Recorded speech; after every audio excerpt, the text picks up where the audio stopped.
So the final session of our GCP for upcoming main examination, we have already taken discussion of regional geography for paper 1.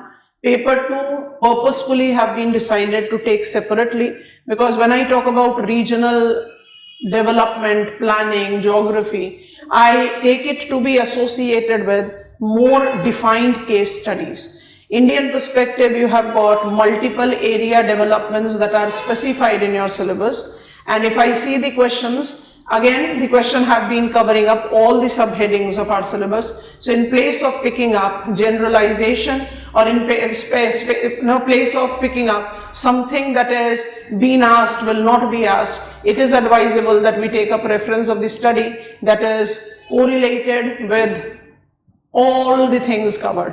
अब उसमें strategy क्या apply करनी है, that is what we will be trying to take up into reference. So if I just put up a minimal frame of my syllabus and that is how I'll be revising out, तो पहली चीज तो आपको reminder दे रहे हैं, regional development या regional planning, both the terms which is there in our syllabus. Regional development or planning owes its basis to inequalities. I talked about it very strongly when we were talking about regional geography in world also. आपको समझना ये है कि regional inequalities are the outcome of some inevitable conditions, some inevitable circumstances, that is the interplay of, that is the outcome of physical, cultural environment. These factors should always be there in the silent frame of my mind. क्योंकि कोई भी answer आप regional development या planning में लिखोगे, आपको कहीं ना कहीं शुरुआत करनी पड़ेगी ऑफ द एग्जिस्टिंग इनइक्वालिटी. तो जो रीजनल ज्योग्राफी का क्रक्स होता है, it derives itself from the entire content of our syllabus. I don't think I need to emphasize it on again and again. जब तक आप अपनी disparities और deprivation का demarcation नहीं लोगे, you are not clear with that. It will always be very difficult to create out the answer which is convincing, marks fetching, and ultimately we need to increase the probability of attaining the marks. तो एक regional inequality के लिए अपने background में जितना आपने syllabus cover किया, physical, cultural, every aspect को अपने दिमाग में रखो. उसके साथ आप, ये तो आपका हो गया बैकग्राउंड वर्क, उसके साथ आप डिमार्केशन रखेंगे प्लानिंग ओरिएंटेशंस की. आप रीजनल डेवलपमेंट के बारे में डिस्कस कर चुके, अपना रिवीजन फैक्टर ले लिया, क्वेश्चंस भी आपसे शेयर कर दिए. अब आपको उसको एक स्पेसिफिकेशन देना है because it is paper 2 geography of India. तो ओरिएंटेशन, इंडिया ने क्या ओरिएंटेशन, वर्ल्ड पर्सपेक्टिव में I can pin point some cases कि भाई सूडान में ऐसा हो रहा है या डेवलप्ड वर्ल्ड में ले तो यूनाइटेड स्टेट्स ऑफ अमेरिका में ऐसा हो रहा है या इंडिया में ऐसा हो रहा है. यहां पर आप इंडियन पर्सपेक्टिव में जस्टिफाई कर रहे हो, तो हमारा पूरा का पूरा रीजनल प्लानिंग क्या है, it incorporate both bottom up, अब बॉटम अप ज्यादा इंपॉर्टेंट है, एंड ट्रिकल डाउन. तो बॉटम अप में by default multi level planning, Panchayati Raj institutions अपने आप ही आ गए. 2024 में क्वेश्चन पूछ लिया ना, 74th amendment of the constitution and how much it is successful in inducing regional development. मतलब डायरेक्टली नाम नहीं दिया पंचायती राज इंस्टीट्यूशन, पर आपसे पूछ ही लिया how successful PRIs are there towards mobilization or attainment of objective of regional planning. तो regional planning की जरूरत क्यों है, रीजनल इनइक्वालिटी है. Why regional inequality is inevitable, because India is a diverse country. Can I simply eye wash by saying regional inequality इसलिए ही है क्योंकि we are culturally, demographically, geographically different? नहीं. There are the categories of the locations which actually have continued to be laggards. जब आप नीति आयोग के categorisation के बारे में बात लेते हैं तो परफॉर्मर्स, एस्पिरेंट्स, वो कैटेगराइजेशन आज तक भी क्यों है? वो इसलिए तो है that some of us have lacked behind. It is due to unfavorable conditions, also due to absence of seepage of inclusive development. कई बार बात करते हैं हम बिहार और उत्तर प्रदेश. अब उत्तर प्रदेश को तो एज पर NITI Aayog's understanding of sustainable development goal 2023-24, it has made a major leaps and bounds and is by default correlated with the performing states. पर आप सोचो एक बात कि जब आप जस्टिफाई करते हो स्टेट्स लाइक बिहार, तो Bihar is not the state that can be correlated with unfavourable conditions. Natural conditions Bihar के one of the most favourable है। प्रॉब्लम यहां पर इंक्लूजन का है, प्रॉब्लम यहां पर सोसाइटल एंड इकोनॉमिक डिवाइड का है, प्रॉब्लम यहां पर division gravely rooted, somewhere restricting on the growth, and definitely problem यहाँ population growth का है। Bihar is the state that is going to attain second most populous status, surpassing Maharashtra, और Bihar is the state that will have its demographic windows remaining open for the lengthiest time in the demographic future of the country। तो आपने जब तक अपने पूरे content को इंटररिलेट नहीं किया, आप कहीं से भी आंसर को क्रिएट आउट नहीं कर सकते हो, और ये रिफ्लेक्ट करता है आपके राइटिंग में। So it is very important कि जब भी आप रीजनल टॉपिक को रिवाइज कर रहे हो, चाहे 1 में कर रहे हो, चाहे पेपर 2 में कर रहे हो, you are taking revision of what are the things that I should always be ready with, कि इसकी वजह से ही तो there is inequality, तो मुझे उसी को टारगेट करना है। That is the gist of regional planning. तो मेरा orientation of regional planning in India is bottom up and trickle down. Trickle down में आप सारे गवर्नमेंट पॉलिसीज जो कि यूनियन गवर्नमेंट स्पॉन्सर्ड है, ज्यादा तो यूनियन गवर्नमेंट ही डोमिनेंट है, कुछ example of state government sponsored भी ले सकते हैं, उनको आपको रोप इन करना चाहिए hand in hand with the content building of this. ये आपका ओरिएंटेशन हो गया। What are the programs that we have mobilized? The programs that we have mobilized is oriented towards terminating the inequalities and enhancing on the growth prospects, so that there is more inclusive, there is more decentralized development that evolves। तो आपने एक inequality का background ready कर लिया, एक blueprint, आपने orientation का background कर लिया कि भाई ग्राम पंचायत, जिला परिषद का क्या क्या रोल है, how do I distinguish it, वो सारा आपने ब्लूप्रिंट रेडी कर लिया, और आपने अपने सोशल इकोनॉमिक, बहुत डिफिकल्ट होता है बाउंड्री लाइन क्रिएट करना, बट सोशल इकोनॉमिक, इकोनॉमिक में infrastructure, what are the principal programmes that we have mobilised in the country as union government sponsored, जिसमें by default we have participation of state governments and PRIs. इन सबको आपने justify कर लिया। After that justification आप आ जाओ core segment of your syllabus में। तो ये दोनों पॉइंट आपके हो गए as point to introduce out with the content. और जैसे ही आपने इसको तैयार कर लिया, एक रेडी ब्लूप्रिंट तैयार हो गया हमारे पास, उसके बाद अपना अप्रोच ले लो, regional planning approaches in India. अब regional planning approaches in India को लेने के लिए ओरिएंटेशन ले लिया हमने, तो अप्रोचेस को ले लेंगे।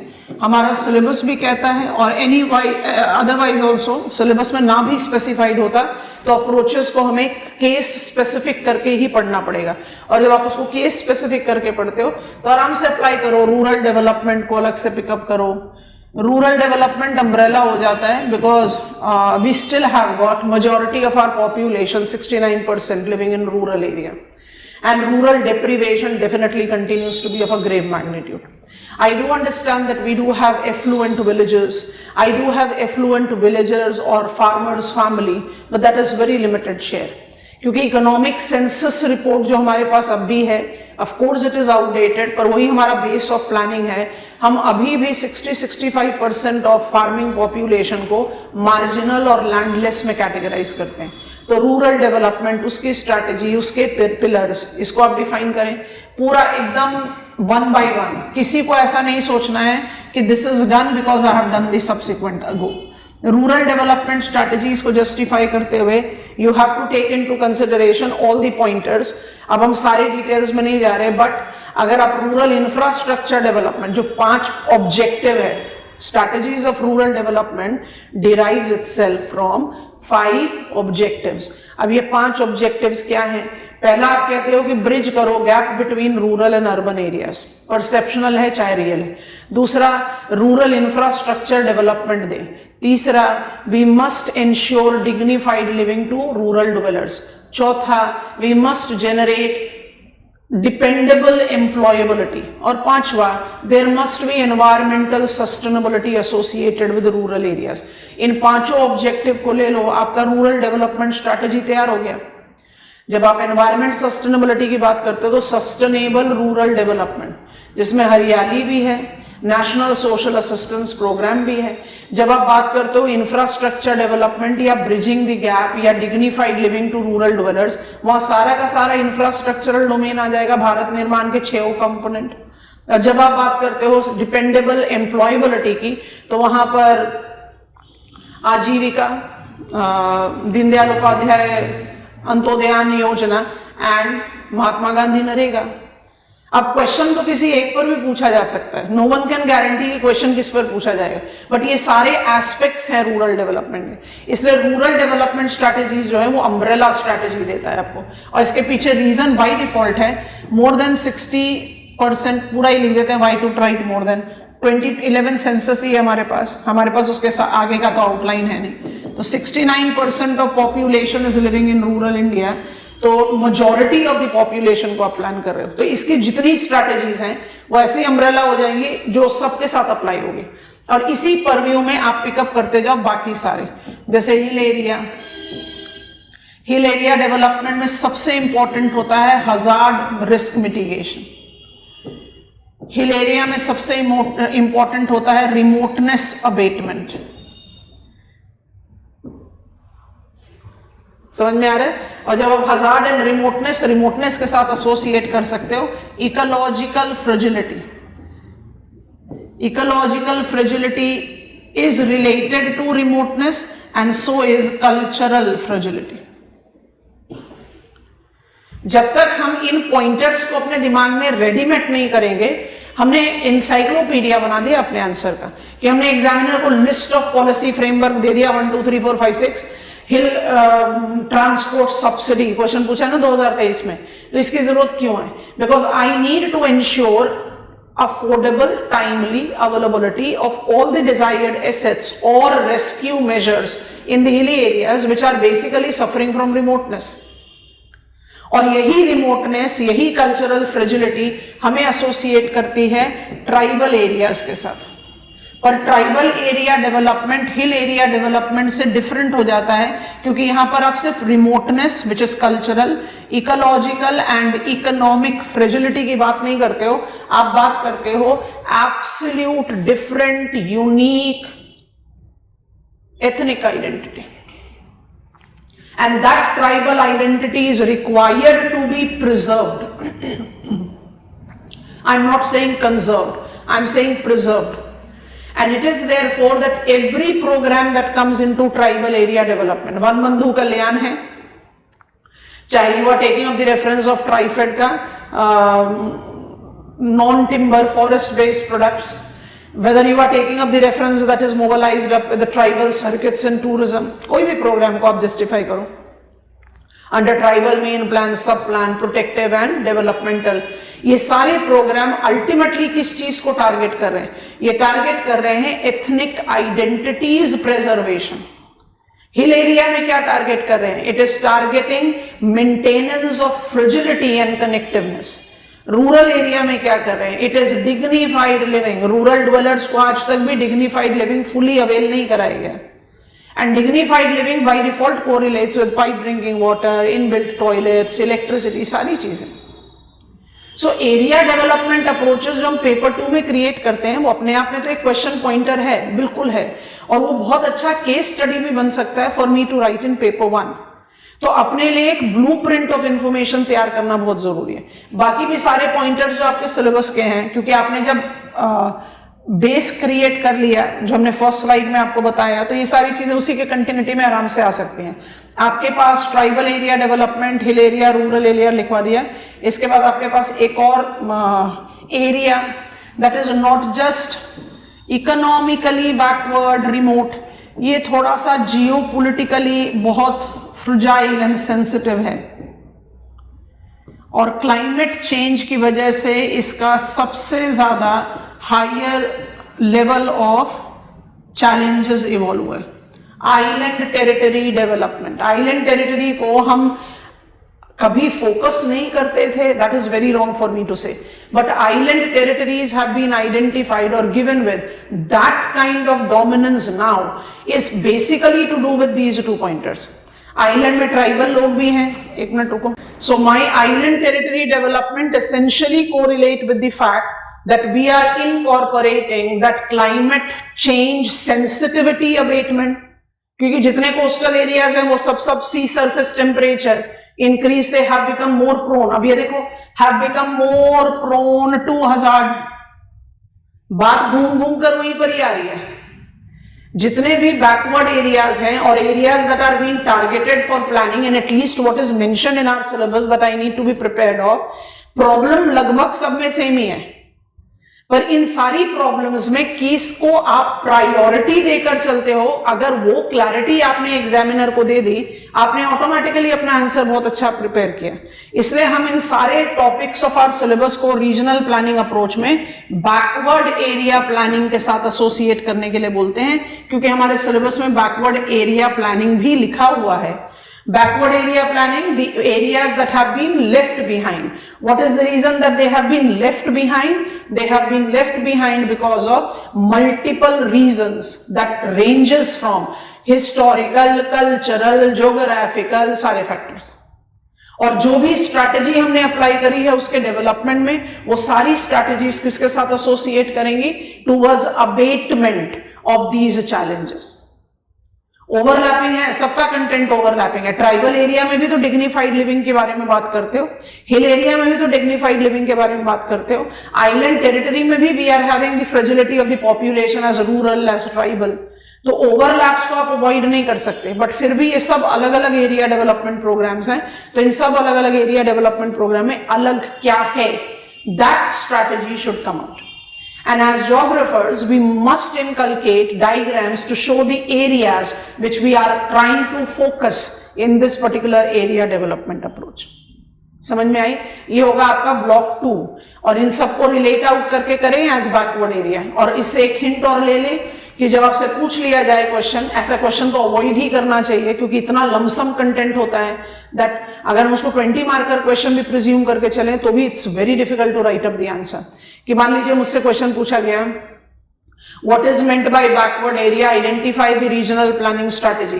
तो भाई बैकवर्ड एरिया के तो बड़े सारे डायमेंशन हैं, और रीजनल प्लानिंग स्ट्रैटेजी में सबको लिखने जाओगे तो किसी को भी स्पेसिफाई नहीं कर पाओगे। तो अगर अवॉइड कर सकते हो तो क्वेश्चन को अवॉइड करो, पर क्योंकि मेरे पास बी और सी पार्ट भी है और I am very comfortable writing those answers, और आप सेलेक्ट करते हो, तो you have to make sure कि इसके ये सारे डायमेंशन इवॉल्व होने चाहिए। They all fall in the bracket of backward area. That is what I am trying to say. And backward is a very open-ended definition. Backward का कोई set criteria नहीं है। Backward है कि हम पीछे छूट गए हैं, और वो पीछे कितना छूटे हैं that I cannot measure. It's something that I have to justify, that we have been left behind, and the reasons that we have been left behind is what is being targeted to make sure that we are also inculcated in the growth momentum to facilitate inclusive and wholesome development of the country. ये हुआ block 2 आपका। जब आप block 3, final block, water resource management, बना लेना इसी को अपना बोल्ड हेडिंग। ये एक ऐसा टॉपिक है आपके सिलेबस का जिसका सेम मल्टीपल टॉपिक्स में, हमारे रीजनल प्लानिंग में तो we get something specified, command area, watershed management, पर water resource management, flood, drought prone area, drought flood लिखा हुआ है कंटेम्प्रेरी इश्यूज में, drought prone area desert development syllabus में अभी तक भी लिखा हुआ है, but drought prone area and development और desert development programme now no longer exist. 2009-10 में they have been inculcated with integrated watershed management, है ना। तो वाटर रिसोर्स मैनेजमेंट करके हेडिंग पकड़ो, इस हेडिंग को पकड़ के अपने सारे बचे हुए सिलेबस को ऑर्गेनाइज कर लो। कैसे ऑर्गेनाइज करेंगे? वाटर रिसोर्स मैनेजमेंट को relates with water related hazards and hazards proofing. क्योंकि हमारे सिलेबस में लिखा हुआ है इसलिए आप इसमें जस्टिफाई कर लो। फ्लड हजार्ड आ गया, फ्लड प्रूफिंग, ड्राउट हजार्ड आ गया, ड्राउट प्रूफिंग।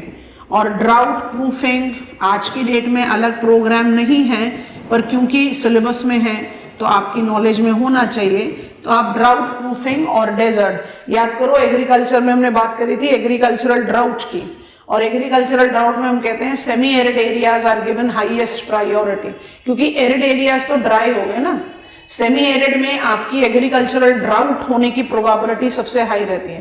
तो आप ये बड़ा कन्वेंशनल सा, what are flood prone areas, what are the flood proofing strategies, flood proofing strategies में जो आप डायरेक्ट मेजर्स के बारे में बात करते हो, सबके बारे में बात करो। ये दोनों प्रोग्राम्स अब एग्जिस्टिंग नहीं है, तो flood proofing, drought proofing, direct measures, desert development, direct measures. अब डायरेक्ट मेजर्स के मल्टीपल डोमेन हैं, जैसे आप फ्लड प्रूफिंग में prediction, precaution, rescue, rehabilitation, drought proofing में ड्राई लैंड फार्मिंग प्रैक्टिसेस, इस तरह से आप डिमार्केट आउट कर सकते हो। तो ये आपने करा डायरेक्ट, पर पॉइंट ये है कि flood and drought actually correlates to the fundamental nature of Indian climate. Indian climate makes example of typical tropical monsoonal climate. Tropical monsoonal climate is characterized with surplus water availability in one part of the year and water deficiency in other part of the year. Water surplus time को ही तो floods या flooding कहते हैं, और water deficit time को ही तो drought कहते हैं। तो जब तक आप फ्लड एंड ड्राउट प्रूफिंग में वाटर रिसोर्स मैनेजमेंट अप्रोचेस को नहीं लाओगे, वो कभी भी कंप्लीट नहीं होगा। तो वाटर रिसोर्स मैनेजमेंट में आ गया एरिया डेवलपमेंट अप्रोचेस, और एरिया डेवलपमेंट अप्रोचेस में command area development approach, I am writing program, and integrated watershed management. अब आप जब इनके रिवीजन करते हो तो आप बाय डिफॉल्ट जस्टिफाई करते हैं कि कमांड एरिया, जिसको हमने 1975 ऑनवर्ड शुरू कर दिया, और वाटरशेड जिसको हम 1992 ऑनवर्ड्स जस्टिफाई करते हैं, ये दोनों के दोनों प्रोग्राम अल्टीमेटली मल्टी स्केल पर वाटर रिसोर्स मैनेजमेंट का अप्रोच है, जो कहता है can we generate the ways by which we can tame the movement of water during surplus time to abate flooding and divert it to water deficit time to abate drought. तो area development as command area के culturable command area, major, medium, minor, implementation in drought, flood and desert proofing. I always advise that you should have a case study each of flood abatement, drought abatement and desert development. क्योंकि आपसे Damodar valley corporation पूछ लिया है, Indira Gandhi canal command पूछ लिया, these are the again the torch bearers when it comes on to watershed and command area development. 1992 का watershed management by default was oriented towards bottom up approach of area development, somewhere making the things more favorable for command area.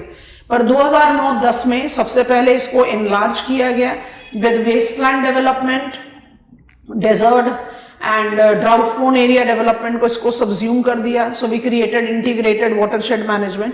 आज की date में watershed planning बहुत अलग अलग geographical location पर justify होती है, desert, coastal, riverine, natural, किसी भी डोमेन पर. So there are multiple types of watersheds which are there. तो क्वेश्चन की डिमांड को जज करो. अगर आपको लग रहा है कि watershed is to be written as water resource management, तो ये बॉटम अप अप्रोच का एक्सीलेंट एग्जाम्पल है. अगर आपसे क्वेश्चन पूछा जाता है what is watershed, examine its validity और significance as a regional planning unit, तो वहां पर आप टाइप्स ऑफ वाटरशेड्स डेफिनेटली लिख सकते हो, क्योंकि आपको अपने वाटर रिसोर्स मैनेजमेंट को बोल्ड हेड बनाना है. इसलिए वाटर रिसोर्स मैनेजमेंट में न्यू इनिशिएटिव्स को मिस मत कर देना, क्योंकि when I talk about Jal Shakti Mantralaya, when I talk about India slowly inching towards water stressed country, when I talk about the change of the climate have further enhanced, magnified water related hazards, there is a compulsion for us to generate out wholesome approach of water resource planning, and that is the reason that taking up the reference of 2017 onwards, India, Union Government of India have taken a proactive stand towards not just being an advisory in water resource planning, not just acting as an advisor in water resource planning, but to be playing an active role, और यही active role में आपके पास associate होता है। तो आप यहाँ पर वाटर चैलेंजेस को मैग्नीफाई कर रहे हो, और वाटर चैलेंजेस को आप मैग्नीफाई करने के लिए जल शक्ति मंत्रालय का रेफरेंस लो, फूड एंड एग्रीकल्चर ऑर्गेनाइजेशन का रेफरेंस लो, यूनाइटेड नेशंस एनवायरनमेंट प्रोग्राम का रेफरेंस लो। इंडिया इज, नीति आयोग का मैप बताता है ना, 60% of India is in water stressed location, और कुछ कुछ लोकेशंस तो एक्चुअली ऐसे हैं जिनको आपने बस फॉर्मली रिकॉग्नाइज करना है। They are suffering from hydrological drought, Vidarbha, interiors of Telangana, interiors of Karnataka. So you basically have to create out that background कि भाई प्रॉब्लम वाटर रिलेटेड ये नहीं है कि सरप्लस और डिफिसिट है, प्रॉब्लम वाटर रिलेटेड ये है कि we are becoming water stress, population increase के कारण, अनसस्टेनेबल यूज के कारण, सारी चीजें। जब आपने वो क्रिएट आउट कर दिया तो आपने बाय डिफॉल्ट अपने लिए बैकग्राउंड बना लिया, जल जीवन मिशन, अटल भूजल योजना एंड जल शक्ति अभियान, इसको बबल में डाल देते हैं क्योंकि ये तो अम्ब्रेला है। जल जीवन मिशन रूरल एरियाज के लिए है, अटल भूजल योजना भूजल ग्राउंड वाटर के लिए है, और जल शक्ति अभियान is for all water resources. तो आपने क्या कर दिया, आपने वाटर रिसोर्स मैनेजमेंट में एरिया डेवलपमेंट को वीव अप कर लिया अपने कंटेंट बिल्डिंग में। अब आपके पास क्वेश्चन की क्या डिमांड है, that will give you the justification, और ये जस्टिफिकेशन आपको किन टॉपिक्स को कवर करने में मदद करेगा। अब हमसे आपको हमारे सिलेबस में लिखा हुआ है experience of regional planning in India. क्या रहा एक्सपीरियंस रीजनल प्लानिंग का, सक्सेस है कि फेलियर है। जो जो चैलेंजेस हमने प्री एम्प्ट करके प्रोग्राम मोबिलाइज किए, IRDP फॉर रूरल डेवलपमेंट, जब इंप्लीमेंट किया तो ग्रास रियलिटी पता चली कि rural dwellers cannot be treated as beneficiary, उससे कोई खास फायदा नहीं हो रहा। Rural dwellers must be mobilized as asset themselves. Development cannot be what we perceive sitting in air conditioned office. Development is what is perceived by the individuals, the area that you are targeting. वहीं से तो हमारा crux modification of regional planning हुआ। तो experience of regional planning जैसा कोई question आ जाए तो उसमें आप बीट अराउंड द बुश करते रहोगे तो आंसर तो अच्छा बना नहीं। तो एक्सपीरियंस ऑफ रीजनल प्लानिंग के लिए आपको सैंपल उठाना पड़ेगा। So what are the strategies and approaches of regional planning in India? Why do India require regional planning? जो हमने आपको कहा कि अपना बेस वर्क तैयार कर लो, उसके बाद दोनों ब्लॉक में से एक एक केस स्टडी उठा लो, एक को आप बैकवर्ड एरिया से उठा लो, एक को आप वाटर रिसोर्स से उठा लो।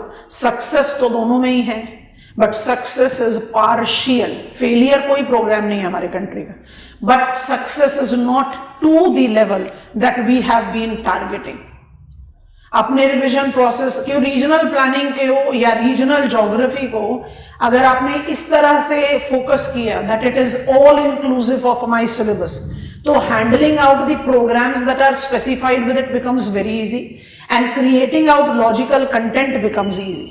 अब जरा कुछ क्वेश्चंस जो रिसेंट पास्ट में पूछे गए उनके बारे में बात कर लें। हमने आपको सारे एरियाज वगैरह बता दिए, डन। हम 2024 से उल्टा चलते हैं। अभी आपको बताया 2024 का 73rd Constitutional Amendment, develop functions, financials and functionaries for planning of rural areas in India. Discuss the major achievement with example. तीनों टीयर को जस्टिफाई करो और जस्टिफाई करो उनका role, pick up the content from rural development approaches and then justify success. One step back जाते हैं, 2024 का एक क्वेश्चन है, describe area specific strategies for development of drought prone areas. तो area specific drought prone area, तो drought proofing के बारे में बात करना पड़ेगा, पर ड्राउट प्रूफिंग के साथ साथ वाटर रिसोर्स मैनेजमेंट भी जरूर जाएगा। आई गो वन स्टेप बैक, 2024 में ही क्वेश्चन है, रीजनल से बहुत सारे क्वेश्चन आए थे 2024 में। India has wide ranging regional disparities in economic development, explain the pattern, implication and challenges. Laggards, non performers, achievers, high growth state, low growth state ऐसे बोलते थे। अब आपको इंपॉर्टेंट है कि आप नीति आयोग का पिकअप करो। अब आप अपने सिलेबस को अगर देखोगे तो मुझे मेरे सिलेबस ऑफ रीजनल ज्योग्राफी में तो ऐसा कुछ दिखता ही नहीं है। मुझे तो बहुत क्लियरली बता रहा है ना that you have to talk about these area development here and there, इसलिए बार बार कहते हैं regional geography is equal to your entire syllabus. What is the regional inequality pattern, why it is there? It is there because of geography, it is there because of culture, it is there because of hazard. You have to take all that to your stride. Now if I go back to, I am skipping out the questions of 2024. 2024 में आपको 7 questions मिले, 2023 के लिए पढ़ रहे हैं. Assess the eco-tourism potential of Andaman Nicobar Lakshadweep Island and highlight the challenges associated with sustainable development of island territories. पहला part में कह रहा है इको टूरिज्म पोटेंशियल, तो आ जाओ नीति आयोग के डैशबोर्ड पर. Has NITI Aayog not taken into consideration the dedicated island territory development पर व्यू, कि आप उसको एकदम कस्टमाइज्ड आइलैंड में the potentialities that have been justified. क्योंकि जैसे हम आइलैंड के बारे में सोचते हैं हमारे दिमाग में क्या आता है, बीच कोस्टल टूरिज्म, वो तो है, फिर कोरल है, you have got the rural setup, you have got the tribal setup. तो वो सारे इको टूरिज्म के पोटेंशियल जो नीति आयोग जस्टिफाई करता है उससे क्रिएट करो. और जो second part of the question कहता है challenges associated with sustainable development of island territory, तो चैलेंज 1 सस्टेनेबिलिटी का तो एनवायरमेंट है, चैलेंज 2 सस्टेनेबिलिटी का इंक्लूजन है. Because island territories are not just climatologically और ecologically fragile, they have got fragility of culture also. जो पर्टिकुलरली वल्नरेबल ट्राइबल ग्रुप या no go zones के बारे में बात करते हैं, वो क्या है?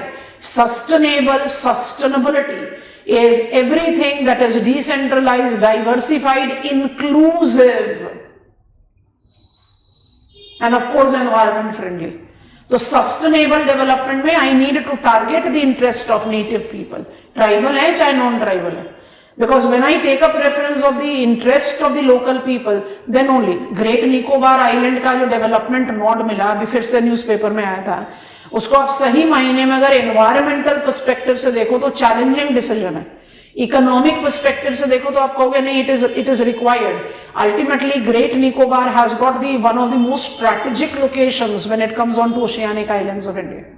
तो आपको इस तरह का एक बैलेंस्ड व्यू बनाना है, जो आपका कंटेंट ऑफ रीजनल ज्योग्राफी से तो अपने आप पूरा होता ही नहीं, वो तो आपके पूरे सिलेबस से पूरा होता है. इसलिए बार बार कहते हैं रीजनल ज्योग्राफी बोलते ही हम कहते हैं रिलेट करो अपने आप को इसको पूरे सिलेबस के साथ. हमने आपको बता ही दिया था, ये 2023 का क्वेश्चन है. Critically examine the ecological and economic impact of Indira Gandhi canal command in area development. Desert development का बहुत अच्छा केस है, क्रिटिकली एग्जामिन करना है. तो सैलिनाइजेशन, जितने फीडर कनाल है, चाहे वो बीकानेर है, नागौर है, बाड़मेर है, they all are suffering from salinisation. वो डूरा क्रस्ट के सिनोनिमस में पूरा आपका salt layer generating on salt affected desertified areas because of unsustainable practices. Development है, but development have led to certain challenges also. Watershed have been the most common question, जैसे आपसे 2021 में पूछा गया है और काफी बार पूछा गया है. Discuss the role of watershed management for soil and water conservation in hilly areas of India. Hill area development और watershed दोनों को combine कर दिया. तो पॉइंट है कि आप अपने एरियाज को या जितने भी सिलेबस में स्पेसिफाइड हैं वो सारे एरियाज के कैरेक्टरिस्टिक्स को एक बार अपने लिए रेडीमेड बना लीजिए. उनके जो डायरेक्ट प्रोग्राम्स हैं उनको एक बार रेडीमेड बना लीजिए. पर कोई भी प्रोग्राम लिखते समय आपके सिर्फ वो रेडीमेड प्रोग्राम काम नहीं करते, आपको डिराइव आउट करना है फ्रॉम अदर्स. पर एक जो स्टैंडर्ड चीज है वो मेरे पास रेडी हो जाती है, then it becomes easier for me to handle out content building in examination hall. This is what I wanted to discuss with GCP. I'm done with it. आपका last session of questions I'll be sharing on Sunday. आप लिखना चाह रहे हो, frame बनाना चाह रहे हो, जरूर करो, उसको प्रैक्टिस करो. कोई प्रॉब्लम लगता है, you can certainly contact me on mail. Phone पर शायद आई नॉट बी अवेलेबल, आप मेल पर करेंगे, हम आपको टाइम देकर फोन पर भी बात कर लेंगे, देयर इज नो प्रॉब्लम. पर आप कोशिश ये करें कि कोई भी नए सोर्स आपको अगर लगा हो किसी भी डिस्कशन पॉइंट में कि मेरे पास इस पर्टिकुलर टॉपिक के लिए कंटेंट नहीं है, it is not advisable, and I repeat it again, it is not advisable to for you to rush to any new source of information now. बिल्कुल नहीं जाना है, कंफ्यूज करोगे अपने आप को। जिन सोर्सेस से पढ़ा है सिर्फ उन्हीं सोर्सेस से रिवीजन करेंगे। कोशिश करो जितने सारे PYQs का आप फ्रेम तैयार कर सकते हो उतना कर लो। अभी आपका ये बस यही वाला टाइम है, जनरल स्टडीज के लिए भी और ऑप्शनल के लिए भी। जितने PYQs का फ्रेम क्रिएट कर सकते हो, सारे आंसर लिखने का तो अब समय है नहीं, कुछ कुछ प्रैक्टिस करने के लिए भी 20 मार्कर क्वेश्चन को मैं 18-17 मिनट में खत्म करूं, उसके लिए आप अपने आप को टाइम बाउंड प्रैक्टिस दे सकते हो 1-2 का। लेकिन जितने प्रीवियस ईयर क्वेश्चन, जो टॉपिक पिकअप कर रहे हो रिवीजन के लिए, जितने प्रीवियस ईयर क्वेश्चन उसमें फ्रेम आउट कर सकते हो उनको फ्रेम आउट करो। 2020 से शुरू करो, 20, 21, 22, 23, 24 ऐसे करो, उससे ओल्डर मत जाओ, पर फ्रेम करो। Because if you encounter a readymade question जो आपने तैयार, because you have solve PYQs, so it is very high probability that you will encounter question. और अगर आपने वही क्वेश्चन एनकाउंटर कर लिया या उसी फ्रेम में कर लिया, तो आप सोचो आपने एक तो बहुत क्वालिटी आंसर बनाया, that too in time saving mom, और वो डेफिनेटली आपका ओवरऑल परफॉर्मेंस को बहुत ज्यादा इंप्रूव करेगा। एंड लास्टली क्वेश्चन 1 जो कंपलसरी होता है आपके दोनों पेपर में, of course 5 is also compulsory, उसमें जो पार्ट ए होता है, क्योंकि आप पेपर खोलोगे सबसे पहले आपको वो दिखेगा। Of last few years, we have noticed examiner to be giving us shockers in question 1 part A. और वो शॉकर देने का मतलब यही है कि टर्म कुछ अलग सा पूछ लेंगे या कोई ऐसा एक्सप्रेशन पूछ लेंगे जो मुझे लगता है कि मैंने तो कभी सुना नहीं या it was not there in my syllabus. अगर आप इस तरह के सिचुएशन में फंस जाते हो that you after reading it you cannot immediately encounter कि भाई मुझे इसमें लिखना क्या है, तो उस क्वेश्चन को छोड़कर आगे बढ़ जाओ। 10 मार्क्स के पीछे 240 मार्क्स को खराब करना कहीं की समझदारी नहीं है। ये आपके कॉन्फिडेंस लेवल को जज करने वाली बात है। आपको लगा कि 5 क्वेश्चन में से मुझे एक क्वेश्चन नहीं आ रहा है, कंपलसरी है, आप उसमें अपना दिमाग मत खराब करो, leave that space, get on to the next question, proceed. अपना कॉन्फिडेंस लेवल को एग्जामिनेशन हॉल में भी 1 मिनट के लिए भी डगमगाने नहीं देना है। कॉन्फिडेंस के साथ तैयारी करो, कर रहे हो, कॉन्फिडेंस के साथ एग्जामिनेशन हॉल में जाओ। कोई चीज चैलेंजिंग लगी, आंसर लिखते लिखते लगा, होना नहीं चाहिए ऐसा कि लिखते लिखते लग रहा है कि नहीं मैं तो गलत कर जा रहा हूं या मेरा इसका गलत फ्रेम है, ये तो फिर फेटल हो जाता है। इसलिए हमेशा एक मेंटल फ्रेम के साथ ही आंसर शुरू करना है। पर फिर भी मेंटल फ्रेम के साथ आंसर शुरू किया और मुझे लगा नहीं I am not getting on to the correct frame, मतलब मुझे कन्विंसिंग नहीं लग रहा है, तो जो चीज उस समय दिमाग में आ रही है कन्विंसिंग, उसको एज अ वेन डायग्राम, एक बुलेट डायग्राम, स्टेयर डायग्राम बना के डाल दो। पर कभी भी अपने कॉन्फिडेंस को खत्म मत होने देना, बस ये चीज का ध्यान रखना, because you are very well prepared and you definitely will excel. So all the very best to all of you.